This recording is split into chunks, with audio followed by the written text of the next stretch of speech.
दूसरों को कानून का पाठ पढ़ाने वाली पार्टी के नेता, केंद्रीय मंत्री और विधायक कितना कानून को फॉलो करते हैं वो सबके सामने है। कोई सरेआम महिलाओं को घसीट घसीट कर पीटता है जानवरों की तरह, तो कोई भद्दी भद्दी गालियां देता है। कोई पुलिस वालों को पीटता है तो कोई थाने के अंदर घुसकर ही वर्दी उतरवाने की धमकी देता है। कोई सुपारी देता है तो कोई खुद अवैध निर्माण करता है, वो भी अपने फ्लैट में। महाराष्ट्र में सरकार क्या बनी, सब कुछ अपने मन मुताबिक चलाना चाहते हैं, लेकिन ऐसा कुछ होने वाला नहीं है। कानून का पालन सबको करना होगा और ये साबित हो चुका है, जिसे बंबई हाई कोर्ट ने सामने रख दिया है और चरितार्थ कर दिया है कि कानून का जो संविधान है वो सबके लिए है और संविधान में कोई भी कोताही बरती नहीं जाएगी। दरअसल बंबई हाईकोर्ट ने केंद्रीय मंत्री नारायण राणे को तगड़ा झटका दे दिया है।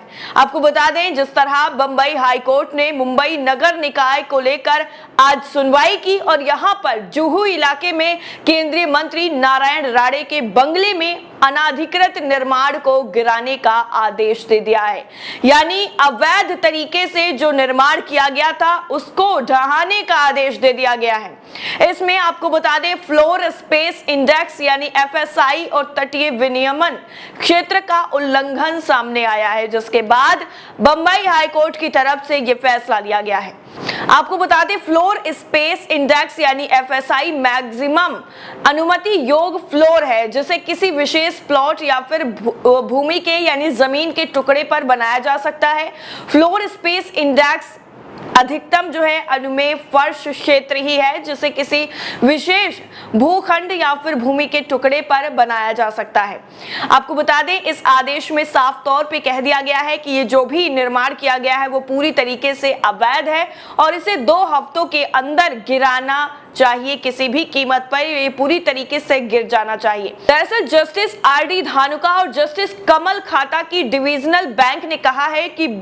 मुंबई नगर निगम यानी बीएमसी को राणे परिवार द्वारा संचालित कंपनी दायर दूसरे आवेदन पर विचार करने या अनुमति नहीं दी जा सकती है, जिसमें अनाधिकृत निर्माण को नियमित करने की मांग की गई है। अगर ऐसा किया जाता है तो इससे होलसेल अनाधिकृत कंस्ट्रक्शन को बढ़ावा मिलेगा। यानी जो याचिका दायर की गई थी राणे की तरफ से, उस याचिका को भी खारिज कर दिया गया और कहा गया कि हम आपकी इस याचिका को स्वीकार नहीं कर सकते हैं और आपको इस कंस्ट्रक्शन को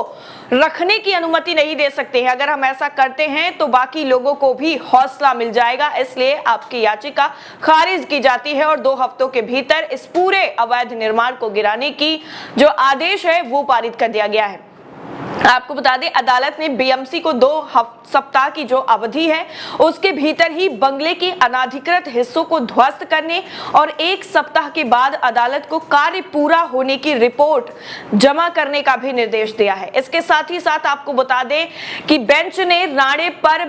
जो है जुर्माना वो भी लगा दिया है, यानी 10 लाख रुपए का जुर्माना लगाया गया है और 2 सप्ताह के भीतर ही महाराष्ट्र राज्य कानूनी सेवा प्राधिकरण को राशि जो है वो जमा करने का निर्देश दिया गया है। राणे के वकील शार्दुल सिंह ने अदालत से 6 सप्ताह के लिए अपने आदेश पर रोक लगाने की मांग की, ताकि वो अपील में सुप्रीम कोर्ट का दरवाजा खटखटा सके। हालांकि बेंच ने इसे भी खारिज कर दिया। बीएमसी ने इस साल जून में राणे के अवैध निर्माण को नियमितीकरण के आवेदन को खारिज कर दिया था और दोबारा से इस पूरे मामले में याचिका दायर की। बीएमसी ने इसके निर्माण में उल्लंघन पाया था। राणे की कंपनी ने जुलाई में दूसरा एक आवेदन जो है वो दायर किया गया था, जिसमें यह दावा किया गया कि वो पहले ही की तुलना में एक छोटे हिस्से को विकास नियंत्रण और संवर्धन विनिमय 2034 के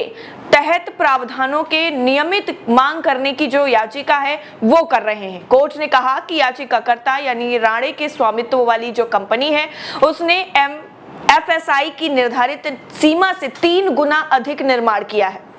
और बीएमसी अग्निशमन विभाग और पर्यावरण विभाग से मंजूरी भी नहीं ली है। हालांकि बीएमसी ने इससे पहले अदालत को ये बताया कि वो केंद्रीय मंत्री नारायण राणे के उपनगरीय जुहू बंगले में अनाधिकृत यानी अवैध तरीके से निर्माण को नियमित करने के लिए दूसरे आवेदन पर सुनवाई करने को तैयार हैं, जबकि पहला आवेदन साफ तौर पर खारिज किया जा चुका था। एचसी ने पिछले महीने ही याचिका पर दलीलें सुनते हुए पूछा था कि बीएमसी दूसरे आवेदन पर कैसे विचार कर सकती है, जब नियमितीकरण के लिए पहला आवेदन नगरीय निकाय द्वारा खारिज कर दिया गया था, जिसमें यह साफ तौर पर कहा गया था कि निर्माण पहले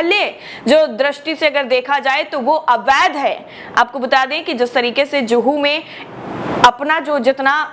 उनका एरिया था उसके बाद भी उन्होंने 3 गुना ज्यादा सीमा के ऊपर जो है निर्माण किया, जिसको लेकर एक बार उनकी याचिका खारिज की गई और दोबारा से जब बीएमसी ने कहा कि याचिका पर हम विचार करेंगे तो बंबई हाईकोर्ट ने साफ तौर पर उन्हें भी फटकार लगाई और कहा कि जब एक बार याचिका खारिज हो चुकी है तो आप दोबारा से क्यों उस पर विचार करना चाहते हैं, जबकि वो पूरी तरह से अवैध निर्माण है और जुहू में स्थित जो बंगला है उसमें अवैध निर्माण की पुष्टि होने के बाद भी अगर आप दोबारा से विचार करना चाहते हैं तो ये हास्यास्पद है। आपको बता दें बीएमसी ने मई में केंद्रीय मंत्री नारायण राणे को एक और नोटिस भी भेजा था, जिसमें 15 दिनों में बंगले में हुए अवैध निर्माण को हटाने का आदेश दिया था। नोटिस में साफ तौर पर कहा गया था कि अगर वो खुद नहीं हटाते हैं तो बीएमसी खुद अवैध निर्माण हटाने की कार्रवाई करेगी। राणे के बंगले में अवैध निर्माण और सीआरजेड के उल्लंघन की शिकायत की गई थी, लेकिन उसके बाद भी जो है उन्होंने ना तो अपने अवैध निर्माण को हटाया था और ना ही बीएमसी ने जाकर के वहां पर कोई कार्रवाई की थी। लेकिन अब जब ये पूरा मामला हाईकोर्ट पहुंचा और हाईकोर्ट से साफ तौर पर फटकार लगाई गई और बीएमसी की टीम ने बंगले में जाकर नपाई भी की, लेकिन अब ये जो पूरा अवैध निर्माण है वो 2 हफ्तों के अंदर ही हटाए जाने का जो आदेश बंबई हाईकोर्ट ने दे दिया है, उसके बाद पूरी तरह से बीएमसी भी एक्शन में आ गई है और उनके निर्माण को हटाने के लिए जो भी वैधानिक आगे की कार्रवाई है वो कर रही है। लेकिन सोचने वाली बात यह होगी कि जो केंद्रीय मंत्री खुद हैं, तो क्या ये सिर्फ और सिर्फ सत्ता का इस्तेमाल किया गया था कि किसी भी तरीके से आप निर्माण कर लीजिए, जो सीमा दी गई है निर्माण की उससे अधिक आपने कर लिया, 3 गुना ज्यादा कर लिया, लेकिन अभी तक उस पर बीएमसी ने किसी तरीके की कोई कार्रवाई नहीं की। बीएमसी ने ना तो जाकर उसको खुद हटाया और जो आदेश दिया गया था उसका भी फॉलोअप नहीं लिया गया। ये साफ तौर पर बंबई हाईकोर्ट में बातें कही गई और ये कहा गया कि बीएमसी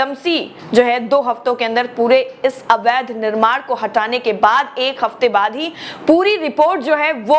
कोर्ट में दाखिल करें और उसके बाद ये सारा मामला आगे किस तरीके से जाएगा वो देखना होगा। फिलहाल इस पूरी रिपोर्ट को लेकर आपकी राय क्या है और बीजेपी मंत्री जो हैं ये केंद्रीय मंत्री, उनके अवैध निर्माण करने पर आप क्या सोचते हैं, कमेंट सेक्शन में जरूर बताइएगा। जय हिंद।